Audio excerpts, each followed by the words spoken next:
The job listing said overnight security, fulfillment center, Fall River, MA. That was it. No experience required beyond a clean background check and a valid driver's license. Pay was decent. Hours were midnight to 6. The ad didn't mention much else, and I didn't need it to. I applied from my phone, sitting on the edge of my bed in a Brockton extended stay motel, the kind with a mini fridge that makes a clicking noise all night, and carpet that's been cleaned so many times it's basically just a smell now. I had 3 tabs open: that listing, my bank account, and a job board for private security firms in the metro area that I'd been ignoring for 2 weeks because every posting wanted references and I didn't have great ones right now. I closed the other 2 tabs and hit submit. That was November. The evidence thing had happened in September. I'm not going to get into all of it. But the short version is that a chain of custody log had my name on it, and then some things weren't where they were supposed to be, and I couldn't explain that in a way anyone found satisfying. Internal Affairs didn't find criminal wrongdoing. That was the good news. The bad news was that no criminal wrongdoing and still employable as a Boston police officer turned out to be 2 completely different things. 11 years on the job. Done. My ex-wife Denise called once after it went public. I let it go to voicemail. I still haven't listened to it. That's probably not great, but I'm also not in a hurry. So, Fall River, Amazon, overnight. Yeah. The fulfillment center is on Milliken Boulevard, out past the industrial stretch where everything's either a trucking company or a building that used to be something and now isn't. The facility itself is enormous in a way that doesn't fully land until you're standing inside it. From the parking lot, it just looks like a big gray rectangle. Inside, it's like someone took a warehouse and kept going. Rows of yellow shelving units that go back so far the far end gets hazy. Conveyor belts running through everything like veins. The ceiling is maybe 40 feet up and the lights hang down on long rigs and hum constantly, this low mechanical sound that after a few nights you stop hearing, and then one night you notice it stopped. And that's somehow worse. I showed up for my first day about 20 minutes early. I'm not great at being late to things. Old habit. Jackson Black was waiting for me by the security office near the south entrance. He was maybe 55, stocky, silver buzz cut, face like someone had left it out in the weather for a long time. He didn't shake my hand right away. He looked me over first, the way people do when they've sized up a lot of people and gotten efficient at it. Then he shook my hand. "Acosta," he said. "Yeah," I said. That was basically the whole introduction. He walked me through the facility at a pace that suggested he'd done this many times and didn't find it interesting anymore. Sector 1 through 6. The mezzanine level above Sectors 3 and 4. The break room off the main corridor. The loading dock on the north end. He pointed at things. I nodded. He didn't ask if I had questions, and I didn't offer any. Before he handed me my radio, he pulled a laminated card out of his breast pocket and held it out. I took it. It was about the size of an index card, white, with text on both sides. The laminate had a small bubble in one corner. "Facility sits on land with some history," Jackson said. He said it the way you'd say the parking lot floods when it rains. Just a thing. Company put protocols in place. Keeps operations running smooth. I looked at the card. Then I looked at him. He wasn't smiling. He also didn't look like he was setting me up for a punchline. He just looked like a man who had said this particular sentence before and was done saying it. "Okay," I said. "Read it when you get a chance," he said. Then he went back to the security office, and that was the end of orientation. I put the card in my left breast pocket and forgot about it. The first week was exactly what I wanted. Quiet. Structured. Nobody needed anything from me. My shift ran midnight to 6. I'd clock in, do a sweep of sectors 1 through 3, take a break around 2, sweep 4 through 6, check the loading dock, check the mezzanine walkway, and clock out. The facility ran automated overnight with a skeleton crew of maybe 2 or 3 warehouse workers depending on the night, and they kept to themselves. We'd nod at each other in the corridor sometimes. Nobody talked much. It was great. The hum of the conveyor belts filled everything.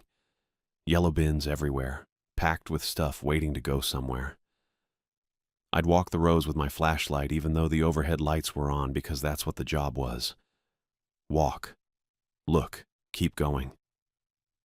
I slept during the day in the motel with the blackout curtains pulled. I ate at a diner on Route 6 that only plays 80s rock and has a laminated menu with pictures. I didn't talk to anyone I used to know. I didn't read the news much. I was honestly fine. Not happy, but fine, which after September felt like a significant upgrade. The laminated card stayed in my pocket.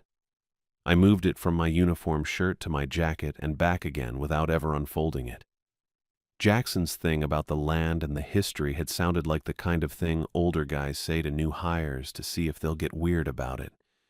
I'd heard stranger stuff in 11 years with BPD. I figured it was nothing. I was wrong about that, but I didn't know it yet. Tuesday night, 8 days in.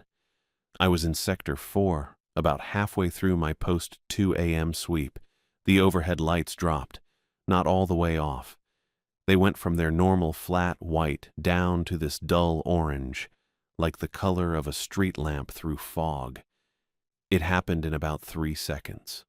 The whole sector just went that color. The shadows between the shelving units got heavier. The hum of the conveyors changed pitch slightly, lower, and then evened back out.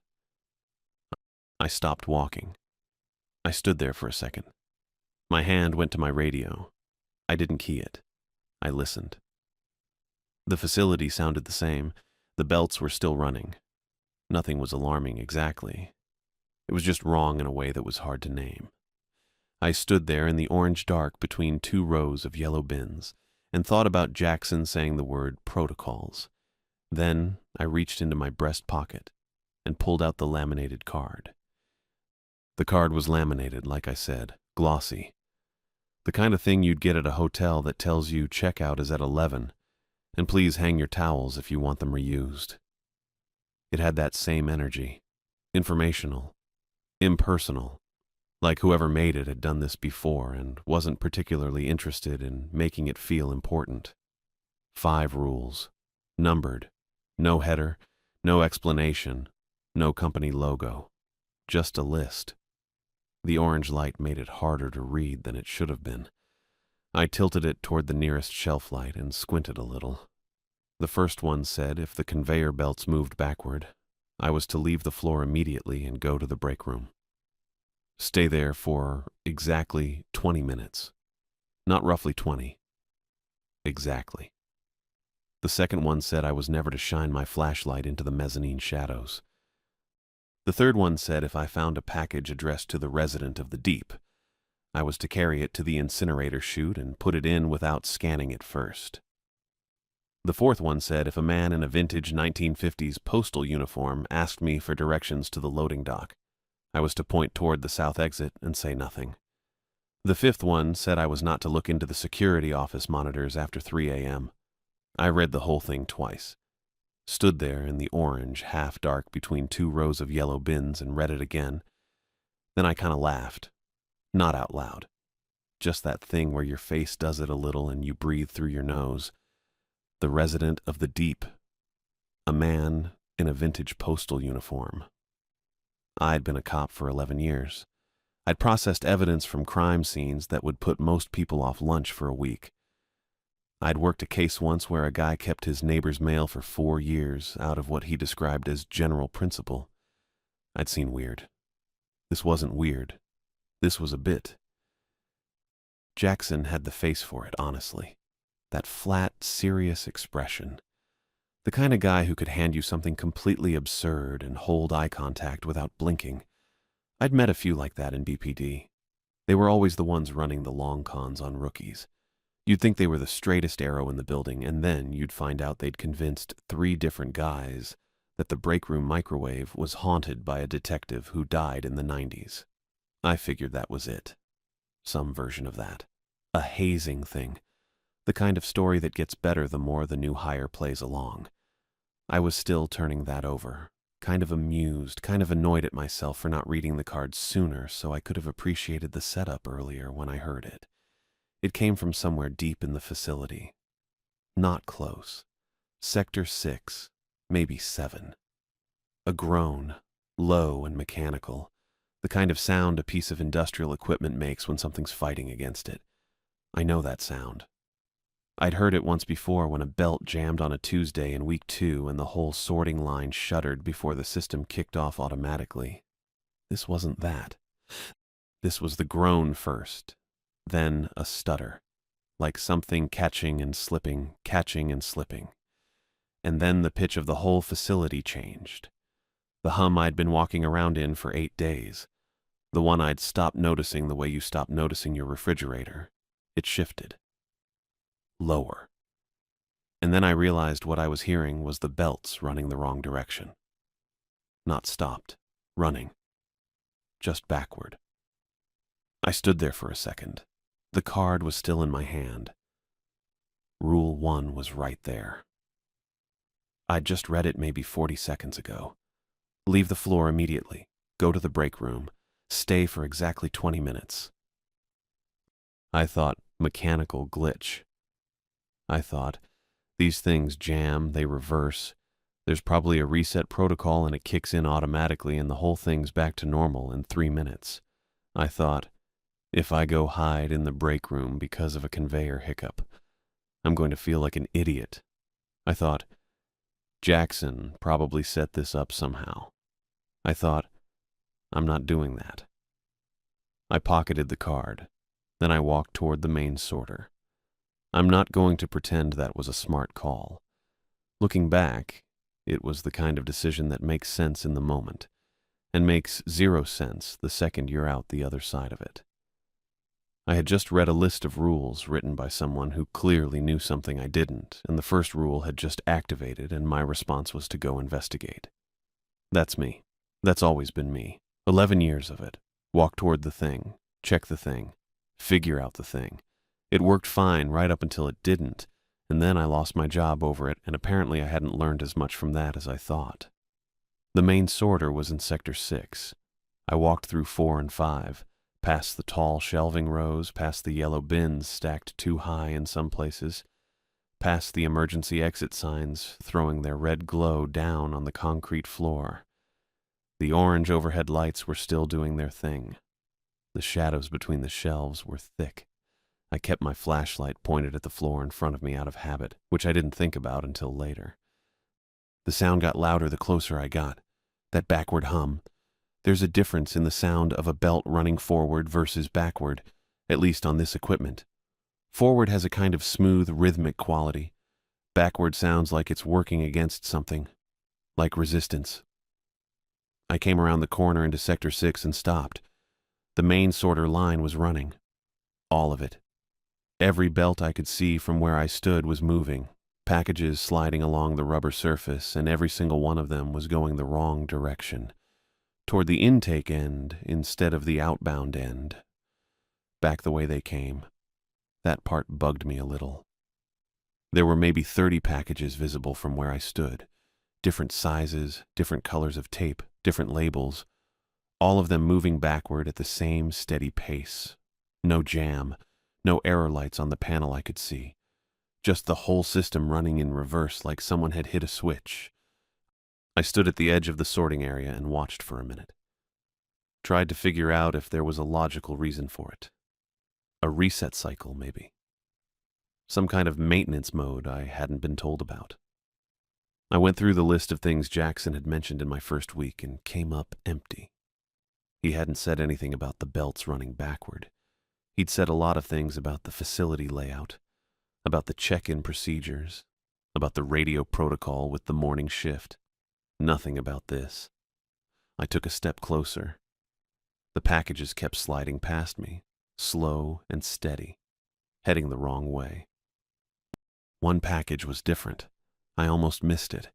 It was toward the back of the line, moving with everything else, same slow backward crawl, but it was wet. Dark wet, not like a spill, more like it had been sitting in something for a long time and had soaked all the way through. The cardboard was soft-looking, the kind of soft where you know it'll fall apart if you squeeze it. The tape holding it together had gone dark too. Whatever was inside had leaked through the bottom and left a thin smear on the belt behind it. I watched it come toward me. I should have walked away. That's the thing I keep coming back to. I had the card in my pocket. I'd read it maybe 15 minutes ago. The rules were still fresh. But I was a cop for 11 years, and cops don't walk away from things that look wrong. That's basically the whole job. You see something that doesn't fit and you go toward it. I'd been doing that long enough that it wasn't even a decision anymore. It was just what happened. So I reached out and picked it up. It was heavier than it looked, and cold. Not cold like it had been in a refrigerator. Cold like something that had never been warm. The wet had soaked through to my gloves, and I could feel it even through the latex, that specific unpleasant cold that goes straight to your knuckles. I held it away from my body a little. The label was still readable. Whoever had printed it had used a standard shipping label, the kind you see on every single package in the building. White background, black text, barcode at the bottom. The sender field was blank. The destination field said, "The resident of the deep," no street address, no zip code, just that. I stood there holding it for a second. The resident of the deep. I read it twice to make sure I hadn't misread it. I hadn't. That was what it said. My hand was already moving toward the scanner on my belt. Pure habit. You find a package, you scan it, you log it, you figure out where it goes. That's the job. My fingers found the grip of the scanner, and I had it halfway out of the holster before something clicked in the back of my head. Rule 3. I stopped. I made myself stand still and think about it. The exact wording on the card had been specific. If you find a package addressed to the resident of the deep, place it in the incinerator chute without scanning it. Without scanning it. Jackson had put that in there for a reason. I didn't know the reason. I didn't need to know the reason. I'd read enough protocol documents in my life to know that the specific instructions are specific for a reason, even when nobody explains what the reason is. I put the scanner back. That's when I noticed the smell. It hadn't been there 30 seconds ago. I was pretty sure of that. It came in slow, like the building had taken a breath and exhaled something that had been sitting in the bottom of a harbor for a decade. Salt and rot and something else underneath that I didn't have a word for. Heavy. The kind of smell that coats the back of your throat and stays there. I'd smelled low tide before, growing up near the water in Boston. This was low tide's worst cousin, the one nobody talks about. The air felt different too. Thicker. Harder to move through, almost. I don't know how else to describe it. Like the temperature had dropped 10 degrees, and the humidity had gone up at the same time. I gripped the package tighter and started moving. The incinerator chute was on the south end of the floor, past the secondary sorting station, and through the double doors near loading bay 3. I'd walked past it 100 times. Maybe 2 minutes at a normal pace. I picked up the pace a little. The belt was still running behind me. I could hear it. That same steady mechanical hum, the packages sliding backward in the dark. I didn't look back. I was about halfway through the main floor when my flashlight moved. Not on purpose. I was walking fast and my arm swung out a little and the beam swept upward. Just for a second.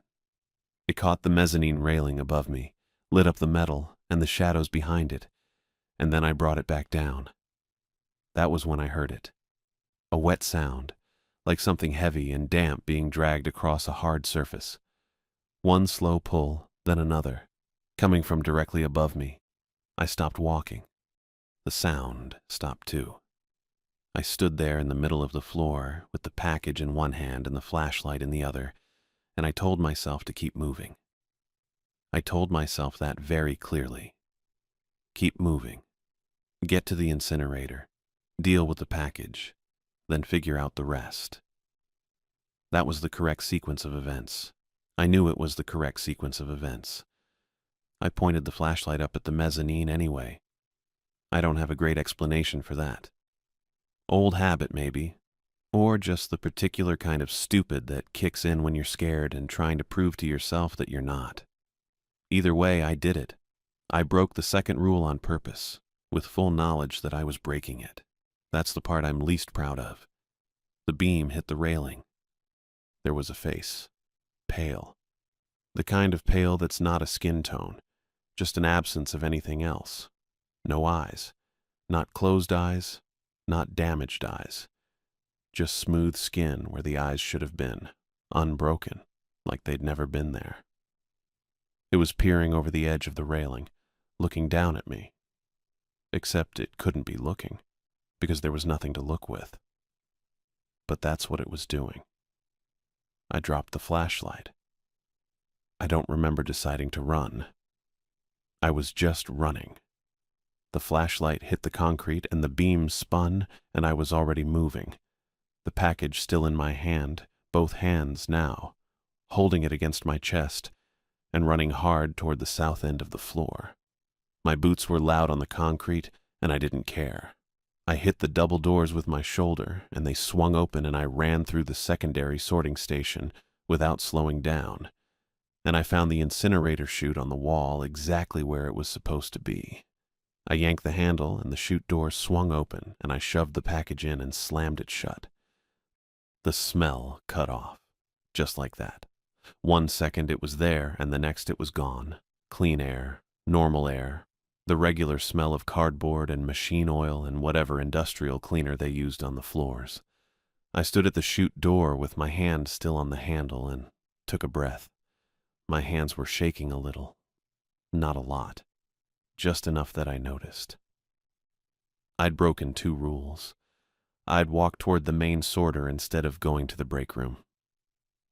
I'd pointed my flashlight at the mezzanine.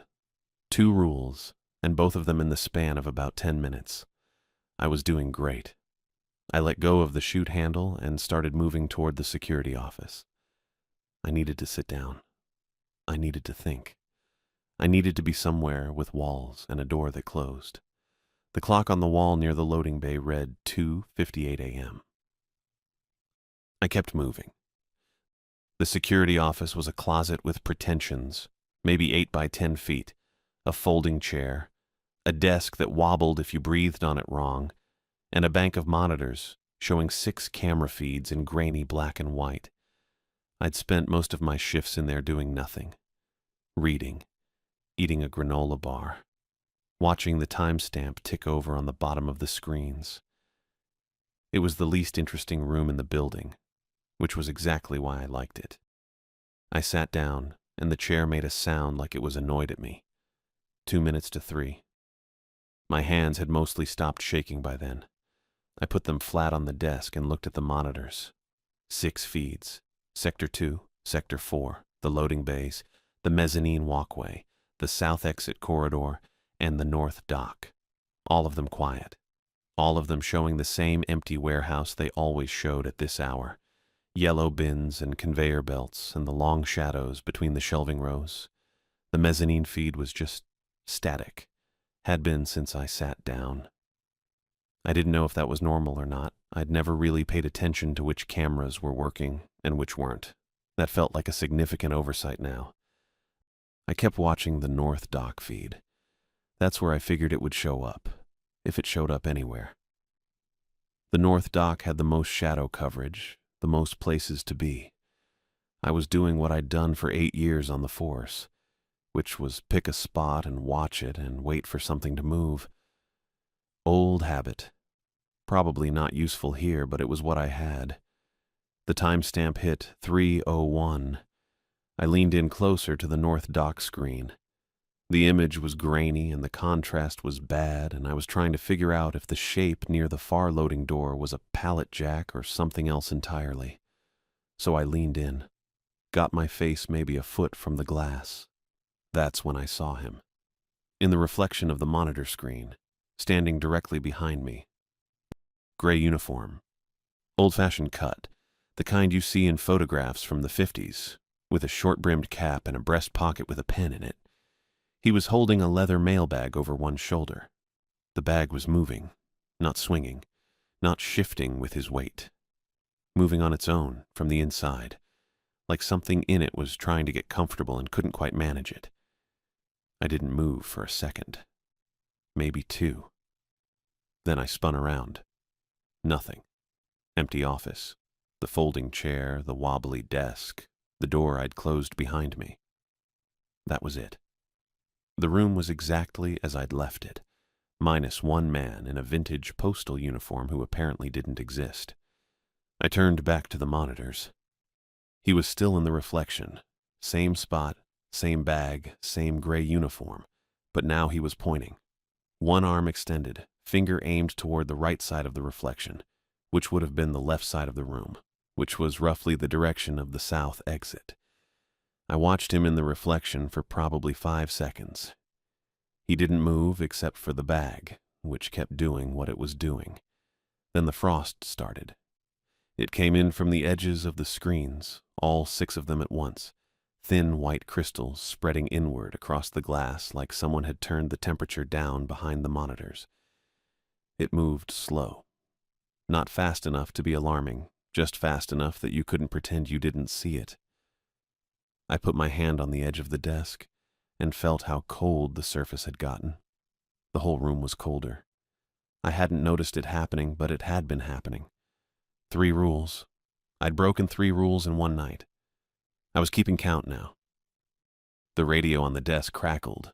I looked at it, standard issue handheld, sitting in its charging dock. The kind of radio every warehouse security job uses. The kind that sounds like you're talking to someone through a paper bag. It crackled again, and then a voice came through. Jack. Pause. Hey, Jack. It's Terry. Terry Juarez. Morning shift. I knew Terry's voice. We overlapped by about 15 minutes every day, him coming in and me heading out. He was a calm guy, unhurried, always had coffee in a blue thermos. His voice on the radio sounded like his voice.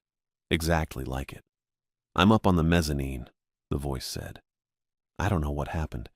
I came in early and now I can't get back to the stairs. Can you come up? Terry wasn't due for 4 hours. I knew that. I knew what time it was. I knew Terry Juarez was at home in bed or watching something on his phone or doing whatever Terry Juarez did at 3 in the morning, which was not standing on the mezzanine of the Fall River Fulfillment Center. He wasn't here. He wasn't on that radio. I didn't touch it. The voice tried again. Jack, seriously, I can hear you breathing. Just come up to the mezzanine. It'll take 2 minutes. Then it changed. Not dramatically, not like a horror movie where the voice drops into something inhuman. It just shifted, the way a radio signal shifts when you're driving, and the station starts to fade and something else bleeds in underneath it. One voice becoming another. My mother's voice said my name. I haven't talked to my mother in 3 years. We're not estranged exactly, it's more complicated than that. But the point is, I know her voice better than I know most things in the world, and that was it. Coming out of a 2-way radio in a freezing security office in a warehouse in Fall River at 3 in the morning. I put both hands flat on the desk. It said something else. I didn't really process the words. I was focused on keeping my hands on the desk and not on the radio and not on the door. Then it changed again. Denise. That one landed differently. I'm not going to pretend it didn't. Denise and I had been done for 2 years, but there's a version of her voice that I still know the way you know a route you used to drive every day. Automatic. Before you even think about it. The radio had that version of her voice, the specific one she used when she was worried about something and trying not to show it. Jack, please, she said. Just come up. I gripped the edge of the desk hard enough that the wobble stopped. I didn't answer. I didn't pick up the radio. I didn't say a word. What I did was sit there and breathe and think about the laminated card. Jackson Black had handed it to me on my first day, and I'd pocketed it without reading it and spent a week thinking it was some kind of running joke the senior guards played on new hires. Hazing. a stupid tradition, something to laugh about later. It was not that. Whatever was on the mezzanine had an eyeless face and moved in wet, slapping sounds, and it wanted me to come up there, and it had apparently done its homework on me because it knew which voices to use. That's not a prank. That's not a building with a quirky history. That's something with a system, something that had been doing this long enough to know how to do it well. Containment protocol, that's what the card was. That's what all 5 rules were. And I'd broken 3 of them. Denise's voice said my name one more time, softer, and the radio went quiet. The frost had made it about halfway across the monitors. The postal worker was still in the reflection, still pointing toward the south exit, the bag still moving against his hip. I didn't look at him directly. I looked at his reflection, and I looked at the frost, and I kept my hands on the desk. I stayed in the chair. I didn't answer the radio. I didn't open the door. That was something, at least. The emergency kit was a red metal box bolted to the wall next to the fire extinguisher, right by the office door. I'd clocked it on day 1 the way I clock everything, out of habit. Old cop thing. I knew where the exits were, where the cameras were, where the first aid stuff lived. I hadn't thought much about the flares until right now. I got the box open. 2 road flares, a foil blanket, a whistle, some gauze. I grabbed both flares and put one in my jacket pocket and held the other. I didn't light it yet. I wasn't sure what lighting it would do exactly, but it felt better than going out there with nothing. That's probably not a great tactical reason. That's me. The frost on the monitors had stopped spreading. The reflection in the glass was still there, the postal worker still pointing, but I wasn't looking at it anymore. I kept my eyes low and moved for the door. The floor hit me with noise first. The belts were louder than before, that grinding mechanical churn coming from everywhere at once and faster, way faster. I could feel it in my feet through the concrete. Packages were moving backward in long, dark rows, sliding off the ends of belts and piling up against the sorting baffles. A few had already fallen to the floor. The whole place smelled like rubber and motor heat, that specific smell when something's running way past what it's supposed to. I didn't look up at the mezzanine. I kept my eyes at floor level and moved toward the sorting station. He was there, the postal worker, standing just past the main sorter, about 30 feet from me, the gray uniform clean and pressed like he'd just put it on. The leather mailbag was at his side. I could see it moving. That slow, irregular shifting. Something inside adjusting its weight. I didn't look at that either. I looked at his face, which was the wrong call the first time around. But this time I was looking at his face on purpose because I needed him to see that I was doing the thing, that I was following the rule. I raised my right arm and pointed. Toward the south exit, down the main aisle, past the shelving units, where the big rolling doors were. I didn't say anything. The rule said nothing, and I was done improvising. He looked at my arm. Then he looked at the exit. Then he nodded once, this slow, deliberate nod, and turned and walked into the gap between the shelving units. I watched him go until the gray uniform disappeared into the dark between the rows. His footsteps didn't make any sound. That part bugged me a little. The belts stopped, not slowing down, not winding out, just stopped. All of them, simultaneously, like someone had cut the power. The silence was immediate and total, and after all that noise, it felt wrong. The way a sound does when it's been there so long you stop hearing it and then it's gone and your ears don't know what to do. I stood there for a second. Packages sat still on the belts. Nothing moved. One down. I looked at the mezzanine stairs. They were on the north end, a metal staircase bolted to the wall, the kind that vibrates when you walk on it. The emergency lighting up there was minimal, just the green exit signs and the low amber strips along the floor edges. Enough to see by if you moved slow. I turned my flashlight off and put it in my back pocket. That was the rule I'd broken the first time, swinging the beam up into the shadows. I wasn't doing that again. I went to the stairs and started up. The stairs were exactly as loud as I expected. Every step rang out. I kept one hand on the railing and took it slow. The mezzanine level opened up above me, a long, narrow walkway that ran the full length of the north wall with the junction boxes and the manual overrides for the suppression system up here. I'd done a walkthrough on my second night. I knew the layout. What I didn't know was exactly where it was. I stopped at the top of the stairs and let my eyes adjust. Green light from the exit signs, amber strips along the floor, and past that, dark. The walkway went left and right. The junction box was to the right, about 40 feet down, I was pretty sure.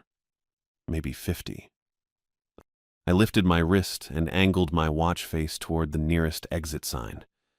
The crystal was polished enough to catch the light and throw a reflection, not a great one, but something. I tilted it slowly, scanning the walkway. I found it about 30 feet to my right.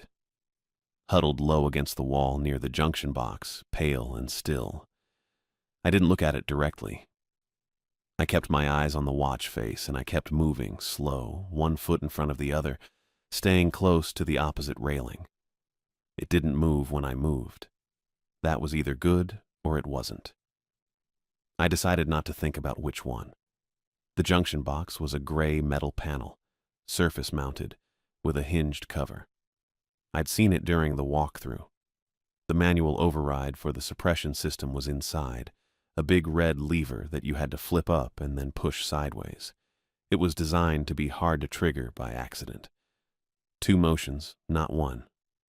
I kept the watch angled as I moved. The thing near the junction box shifted once, a slow adjustment, and I stopped walking. It settled. I kept going. I got to the panel. I got my hand on the cover latch. I checked the watch one more time, and the reflection showed it still against the wall, maybe 8 feet to my left. And I flipped the cover open and found the lever and pulled it up and shoved it sideways as hard as I could. The suppression system is not subtle. The whole ceiling opened up at once, industrial foam and water coming down in a solid wall of pressure, and the noise was immediate and massive. This sustained hiss that bounced off every metal surface in the building. I was soaked in about 4 seconds. The foam was cold and chemical smelling, and it got in my mouth and tasted like dish soap and something else I couldn't name. The shriek came from my left. Not loud the way a fire alarm is loud, not something you hear with your ears exactly. It was more like something that happened inside my skull, behind my eyes. A frequency that made my vision go white at the edges for a second and my back teeth ache. I grabbed the railing with both hands and kept my eyes down and waited. It stopped. The shriek just stopped, mid-note, like a switch. I didn't look. I turned around and went back to the stairs and went down them fast, one hand on the rail, not running but close. The foam was coming down on the floor level too, the sprinklers going across the whole facility, and the floor was already slick. I went carefully. I did not go back to the security office. I did not look at the monitors. I went straight to the break room, pushed the door open, and went inside. The break room was a folding table, 4 plastic chairs, a microwave from around 2009, and a Mr. Coffee machine that took the little pods. There was a clock on the wall, the analog kind with a second hand. I pulled out a chair, sat down, and looked at the clock. I stayed for 20 minutes. I didn't touch my radio. I didn't open the door. I watched the second hand go around, and I counted the minutes, and I let the clock do the work. The foam smell came under the door a little. The building was quiet. I sat there and I waited. The 20 minutes ended, and I got up and left. The loading dock was around the back of the building, past the south exit corridor and through a heavy steel door that opened onto a concrete platform about 4 feet off the ground. There were 2 dock bays with the big rubber bumpers and a set of stairs at the far end that went down to the lot. I went down those stairs and sat on the second step from the bottom. The concrete was cold through my pants. My clothes were soaked through and had been for a while, and the cold morning air was doing nothing good about that. I didn't have a jacket. I'd left it inside somewhere. I didn't go back for it. The sun wasn't up yet, but the sky was doing that thing where it goes gray-blue and you can start to make out shapes. The parking lot was empty except for my car, a 2014 Civic with a dent in the rear bumper I'd been meaning to deal with for about 2 years. The lot lights were still on, that pale orange sodium kind that makes everything look a little sick. I could hear the highway somewhere past the tree line, a truck. Then nothing. I was cold and wet, and I smelled like industrial foam and salt water, and I was sitting on the back steps of an Amazon warehouse in Fall River at around 5:45 in the morning, and I didn't have a single thought worth reporting. My head was just quiet, not the good kind of quiet, the kind where your brain has used up everything it had and is just running on empty, ticking over, keeping the lights on, but not doing much else. I sat there and looked at the parking lot and the dented Civic and the tree line going gray in the early light, and I didn't think about anything in particular. At some point a crow landed on one of the dock bumpers and looked at me. I looked back at it. It left. Jackson's truck pulled in at 6 on the dot. A dark green Ford F-150. Older model, one of those extended cabs. He parked it 2 spaces from my Civic and got out slow, the way he always did, like he had all the time in the world and knew it. He was in his supervisor uniform, pressed, which I thought was a little much for 6 in the morning, but that was Jackson. He looked at me sitting on the steps. He looked at my wet clothes. He looked at the building. He didn't say anything. He just walked past me and went inside. I heard the door open and close. I sat there. The sky was getting lighter. A car went by on the road out front, somewhere around the other side of the building. I counted a few minutes, maybe 5, maybe 7. I wasn't tracking it closely. Then the door opened again and he came back out and stood at the top of the dock stairs with his hands in his pockets. He looked out at the lot for a second. Then he came down the stairs and stood next to me and looked at the tree line. "Foam's going to take a couple hours to clear," he said. "Yeah," I said. He was quiet for a moment. "Incinerator's still hot." "I used the chute." He nodded once. That was it. He didn't ask what I put in the chute. He didn't ask about the foam or the mezzanine or the monitors or any of it. He just stood there with his hands in his pockets looking at the parking lot like we were 2 guys waiting for a bus. Then he held out his hand, palm up. I knew what he wanted. I reached into my shirt pocket and pulled out the laminated card and put it in his hand. He looked at it for a second. There was foam residue on the corner of it. He didn't comment on that. He just slipped it into his jacket pocket. "You did better than the last 3, he said. I didn't ask about the last 3. I thought about it for a second, and then I decided I didn't need to know. Some things you're better off leaving alone. I'd learned that about 8 hours ago, more or less. I broke 3 of the rules, I said. Yep. And it still worked out.